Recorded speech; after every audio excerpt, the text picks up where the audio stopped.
యుగమున ఈ గిరిపైనే తపమునరించెను యాద ఋషి. ధరాతలమ్మున అతని పేరుతో అయినది ఈ గిరి యాదగిరి. ఈ గుహలో వెలసెను ప్రళయ మహోజ్వల జ్వాలా నరసింహుడు.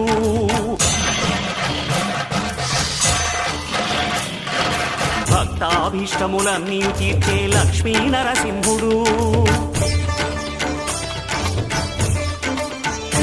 సుఖ శాంతులను చేకూర్చు శుభయోగ నరసింహుడు.